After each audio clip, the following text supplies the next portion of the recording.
Why Meghan Markle's first public engagement with the late Queen was carried out too early in her royal career, as body language expert reveals she was trying too hard.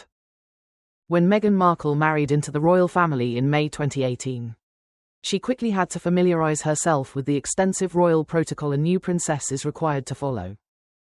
However, just 1 month after her fairy-tale wedding to Prince Harry, the new Duchess of Sussex was given a task even a seasoned royal might find intimidating: a joint engagement with the late Queen herself. In June 2018, the pair opened Cheshire's Mersey Gateway Bridge and Chester's Storyhouse Theatre before attending a lunch together at the town hall. Royal watchers had hoped Meghan would learn by watching Her Majesty in action, but, according to body language expert Judy James, the engagement might have been a tad premature. She highlighted an interaction between the pair that was captured at the Gateway Bridge opening ceremony, when Meghan was seen talking to the late Queen, who looked away and rubbed her eye. According to Ms. James, Meghan may have breached protocol that mandates royals must avoid any personal-looking communication during public events. Ms. James said the Queen might have made a subtle attempt at shutting down the former Suits actress's intimate display of fondness during a public appearance.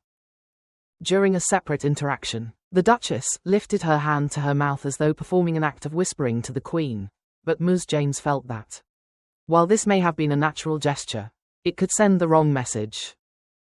Explaining how this could be misconstrued, Ms. James said, "Talking or laughing behind your hand can suggest you're laughing at the people you are watching." The Queen exchanged a brief smile with Meghan, but refused to really engage in a proper conversation, the expert added.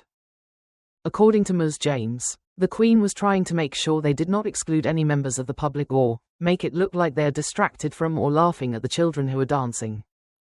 While Her Majesty is playing by the centuries-old royal rulebook, Meghan is just trying too hard in the hope of forging a relationship of closeness, fondness and friendship with the Queen in public, she told the Daily Mail.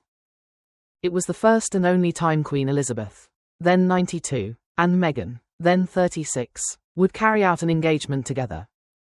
Ms. James noted that Meghan attended her first joint outing with the Queen much earlier than Princess Catherine did, while Kate and William wed at Westminster Abbey in April 2011.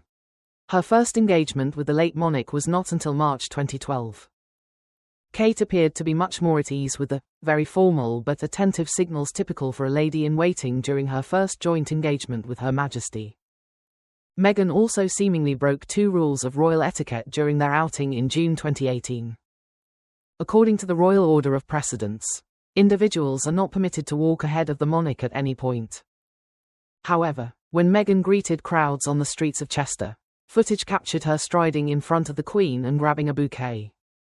Royal protocol also dictates that when a member of the firm is handed flowers, they should pass them back to their private secretaries and personal assistants. The aides will then display the flowers properly, allowing the royals to keep their hands and properly greet members of the public. There is also a more serious reason: the bouquets could contain dangerous substances or explosives. It has since been claimed that the Duchess was, sometimes, overwhelmed by royal protocol as she struggled to understand she was not and never could be first in the pecking order.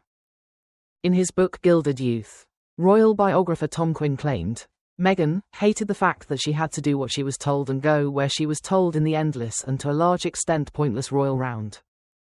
According to the royal author, Meghan allegedly tried not only to carve out her own independent career as a working royal but also tried to outshine every other member of the family, including Her Majesty.